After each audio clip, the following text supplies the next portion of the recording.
desde no sé dónde. Porque la impresión que yo tengo es que aquí todo queda lejos, ¿me perdonan? Viniste horas desde no sé dónde. Para que entonces las 4 palabras: adoración, formación, comunidad y obediencia. Vamos a ver en qué consisten esas palabras, cuál es su base bíblica, cómo tenemos que aplicar cada una de ellas y cuál es el bien que esperamos de esa aplicación. Empecemos por la adoración. Todas y cada una de estas 4 palabras son irreemplazables. Irreemplazables. No son intercambiables. Ojo con eso. Que este es un error que comete mucha gente. Pensar que se puede, por ejemplo, reemplazar la adoración con la formación. Que yo leo mucho, que yo estudio mucho, que yo miro muchos videos, que yo escucho podcasts, que yo estoy suscrito. Eso está bien para tu formación, pero la formación no reemplaza la adoración. Y la adoración no reemplaza la formación. Porque es que estas 4 palabras van como por parejas. Podemos decir que son así, como 2 y 2. La adoración no reemplaza la formación no reemplaza la adoración. Tú eres una persona muy piadosa, te gusta visitar el Santísimo, pasas horas, pierdes la noción del tiempo cuando estás con el Señor ante el sagrario o cuando estás en un rato de alabanza.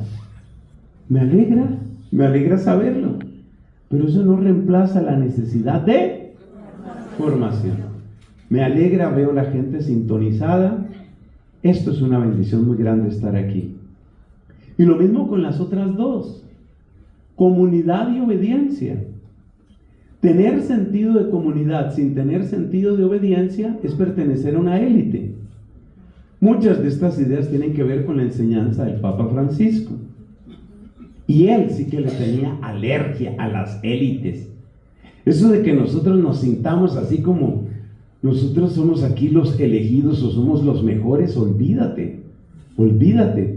Nosotros somos los compadecidos. Ese es nuestro nombre. ¿Por qué estoy sirviendo al Señor? Porque Él se compadeció de mí. ¿Cuál es tu nombre? ¿Tú cómo te llamas? Yo me llamo Nelson Compadecido Medina. Ese es mi nombre. Yo soy un compadecido. Dios se compadeció de mí. La persona que no tiene experiencia de compasión no tiene tampoco sentido de misión. Porque el que no se siente compadecido finalmente siente que se merece las cosas, y sentir que tú te mereces las cosas mata la misión. ¿Por qué uno hace misión? Porque uno quiere que el mismo regalo que uno recibió le llegue a otros, y eso se llama tener experiencia de compasión. Entonces póngale la palabra compadecido o compadecida a su nombre. Supongamos que usted se llama, por ejemplo, estoy inventándome un nombre, María Coronado. Me lo acabo de inventar. Entonces usted debe decir: mi nombre es María Compadecida Coronado. Ese es mi nombre. María Compadecida Coronado. ¿Usted cómo se llama? Yo me llamo Jacinto Compadecido Pérez. A ver, cuéntele a la persona que tiene al lado cuál es su nombre. Cuéntele, a ver. ¿Cómo se llama usted? Dígale, a ver. José Compadecido Morales. Ese es mi nombre. Entonces, comunidad. Pero la comunidad no reemplaza la obediencia. Porque si tú tienes una comunidad, un sentido de comunidad sin obediencia, ¿sabes lo que te pasa? Que si tú tienes comunidad sin obediencia, eres una élite. Porque finalmente estás por gusto. Y el que está por gusto no siente que está recibiendo un regalo, sino siente que entró a un club, que entró a una élite. Y eso lo hemos aprendido muy bien del Papa Francisco. Es un error terrible. Otras personas, en cambio, que esa es otra tendencia en la iglesia, enfatizan la obediencia. La obediencia, y aquí se hacen las cosas de tal manera. ¿Sabes cuál es el peligro cuando se enfatiza la obediencia y no se enfatiza la comunidad? Se llama secta. Y entonces el jefe de la secta es el único que sabe, el único que entiende, el único que manda. Y no hay nada tan embriagante como el poder. Y de la embriaguez del poder se pasa a otras embriagueces. Y esos son los escándalos en la iglesia. No voy a decir ningún nombre, ni lo digan ustedes, que esto se está grabando. Pero esos son los escándalos en la iglesia. El que se llena de poder y no tiene sentido de comunidad, después busca acariciar su ego de otras maneras. Y en esas maneras entra plata, privilegios, vanidad y sexo. Entonces te das cuenta, la obediencia sin comunidad se vuelve secta. La comunidad sin obediencia se vuelve élite. La adoración sin formación, que eso pasa también, la adoración sin formación es como un automóvil, como un carro o movilidad. Es como un carro que no tiene timón. Y la formación sin adoración se convierte en una torre de marfil. Soy tan intelectual, yo comprendo todo, yo tengo teología, tengo mi grado. Bueno, entonces necesitamos las 4.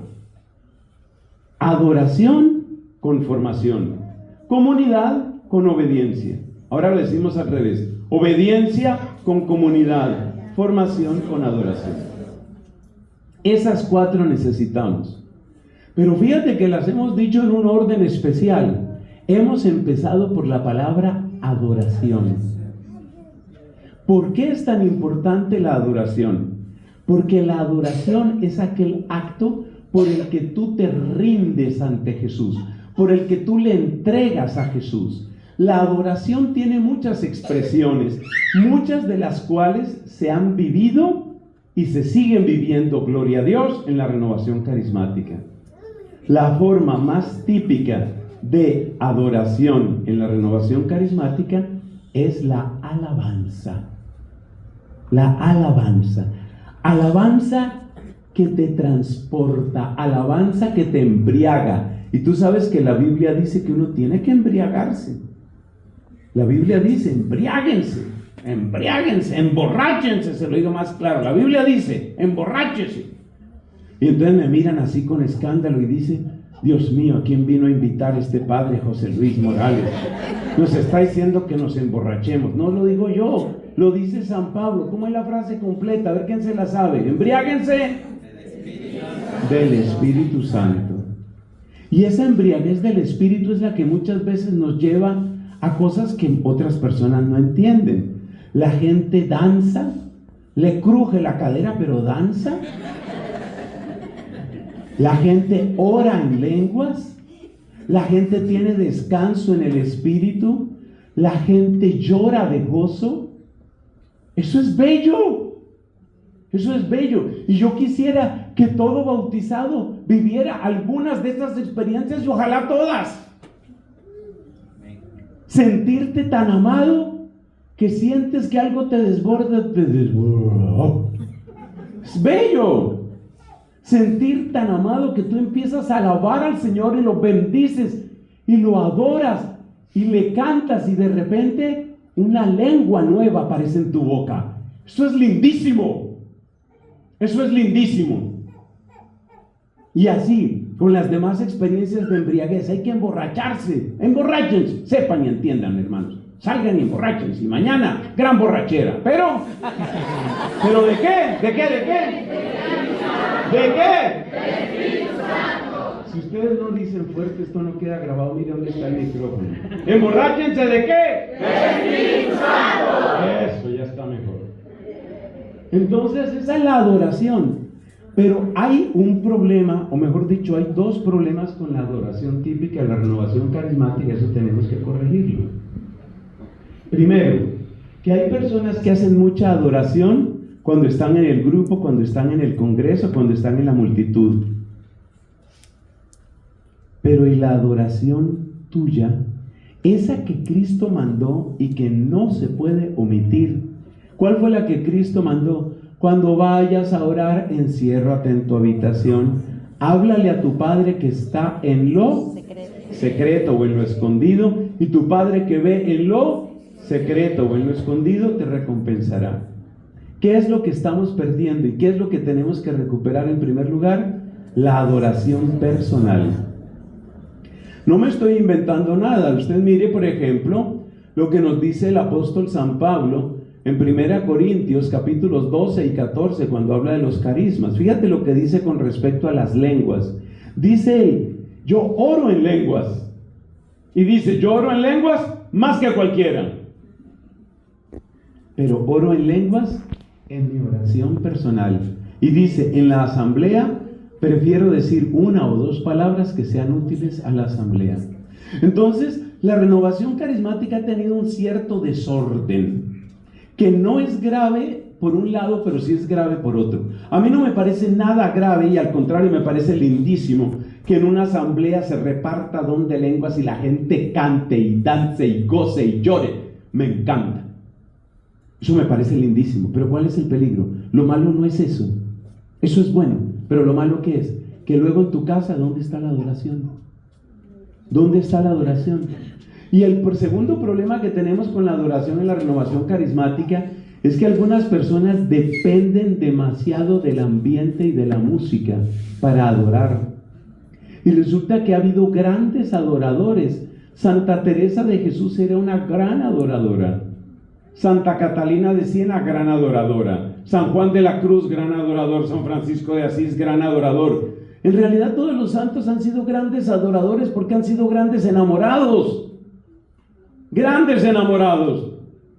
Pero si tú buscas, San Francisco de Asís reunía multitudes para hacer la adoración, ¿no? Muchos de estos adoradores los pillaban adorando. Una de las frases más famosas y más lindas de San Francisco de Asís es esa que se recuerda, que algunas veces se dice en latín o en otros idiomas. En latín se dice Deus meus et omnia, y se suele traducir al español, mi Dios y mi todo. Hay recuerdos de frailes que, como espiándolo, veían cómo este hombre se convertía todo él como en una poesía de alabanza. Estaba solo, o él creía que estaba solo, lo estaban espiando. Pero él creía que estaba solo, y en la soledad, como manda Cristo en el Sermón de la Montaña, encerradito o en una cueva o por allá en un lugar, estaba él metido en una profunda adoración. Y le oían que decía, Deus meus et omnia, Deus meus et omnia, que se traduce, mi Dios y mi todo, mi Dios y mi todo, mi Dios y mi todo. Y pasaba horas así, mi Dios y mi todo. Entonces, ¿está bien la alabanza comunitaria? Está muy bien, muy bien. Yo a veces siento, especialmente en congresos de la renovación, yo a veces siento que son como anticipaciones de cielo. A mí me encanta cuando la gente canta, cuando la gente se enamora, cuando hay ese espíritu que nos mueve a todos. Eso es lindísimo. Pero el problema no es ese, el problema es que se nos está olvidando, estamos dejando la adoración personal. Y fíjate que el Espíritu Santo está llevando a la iglesia por ese lado. En mi país, no conozco lo suficiente del Perú, en mi país, por ejemplo, las capillas de adoración perpetua están creciendo, paso a paso, adoración perpetua. En México, incluso en lugares de gran violencia están creciendo. Yo estuve varias veces en misión, hace rato no voy a ese lugar, pero lo quiero mucho. Poza Rica, en el estado de Veracruz, Golfo de México. Yo no digo Golfo de Estados Unidos, Golfo, ese es otro tema ahí. Golfo de México. Entonces, en el estado de Veracruz, en Poza Rica, yo ahí me hospedé en casa de unos queridos amigos. Y recuerdo muy bien esa casa, esta es una pura anécdota biográfica, porque el día de la renuncia del Papa Benedicto, allá en febrero del año 2013, yo estaba en misión ahí en Poza Rica. Pero eso es una historia ahí secundaria. En todo caso, en esa casa donde yo estaba hospedado, practicaban, vivían la adoración perpetua.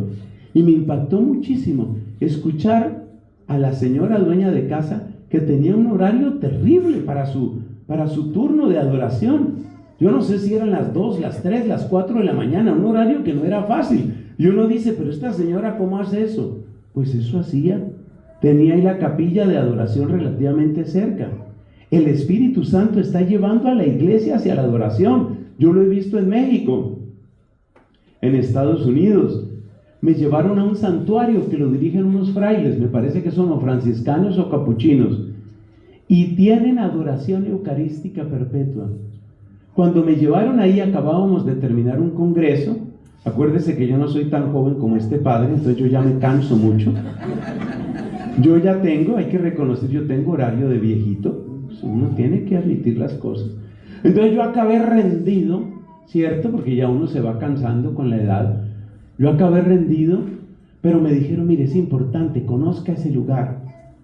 Entonces me metieron a un carro desmayado y me despertaron cuando llegamos allá al santuario. Qué lugar tan lindo, no me arrepiento y les agradezco. Qué lugar tan hermoso. Cuando llegamos serían más de las 10, 11 de la noche. A esa hora, cantidad de gente adorando a Jesús. Y me dijo la persona que me llevó, así es toda la noche. El Espíritu Santo no solamente nos mueve a la danza, a la bulla, el aplauso, también nos mueve a levantarnos 2, 3 de la mañana. Yo acompaño una comunidad de oración en Colombia que se llama Familia Espiritual. Y desde hace varios años hay una disciplina que se llaman los gedeones. ¿Y los gedeones quiénes son? Personas que se levantan a las 3 de la mañana para hacer la coronilla de la misericordia y un rato de oración. Y van repartiendo por turnos. Claro, yo, en mi calidad de viejito, me cuesta mucho trabajo algo así. Pero yo veo la generosidad de tantas personas. El Espíritu Santo está empujando a la iglesia a que entre por caminos de adoración, no solamente en el Congreso. En el Congreso de la Renovación, todos son santos. Verá que mañana Dios ha de permitir, Dios permita que haya una buena concurrencia a nuestro Congreso.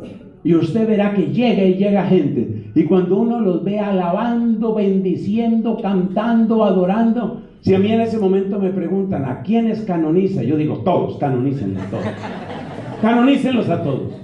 Pero para canonizarlos no basta con que canten en el Congreso o adoren en el Congreso. Se necesita que también en su vida personal haya adoración. Y ahí sí estamos fallando. Ahí sí estamos fallando. ¿Por qué? Porque nos acostumbramos a depender demasiado de un ambiente, de unas canciones. Y por consiguiente nos acostumbramos a que otros hagan la fuerza. Y nosotros nos vamos a ir detrásito. Ustedes saben que en mi país un deporte que es muy famoso y que nos ha dado cierto nombre a los colombianos es el ciclismo. Y usted sabe que cuando practican, los ciclistas practican en grupo, por muchas razones. ¿Cómo practican los ciclistas? Por ejemplo, va un grupo, un pequeño pelotón, 5 o 6 ciclistas. ¿Qué hacen? Se ponen en línea. Hay uno que está rompiendo el aire. Y detrás de él, exactamente detrás, se hace otro, y luego otro, y luego otro. Son 4 o 5. Al que le toca hacer la fuerza es el que va adelante, porque es el que va rompiendo el aire. Los otros se aprovechan de que este ya rompió el aire y entonces van mucho más suave. Avanzan hacia unos kilómetros y luego el que iba adelante se pasa atrás y otro hace la fuerza. Entonces, ¿qué nos está pasando en la renovación? Que nos acostumbramos a que otros rompan el aire, a que otros hagan el esfuerzo. No. Si quieres de verdad que tu grupo de oración, que tu comunidad de oración se renueve, ponte tú a romper el aire, ponte tú a abrir el camino, ponte tú a avanzar, entra tú en la adoración. Y eso no se puede hacer si no tienes un propósito claro. Haz el esfuerzo, pero hazlo en el nombre del Señor y por amor a Él, y que sea el Espíritu el que te mueva. Hablemos un poco de formación. Les voy a contar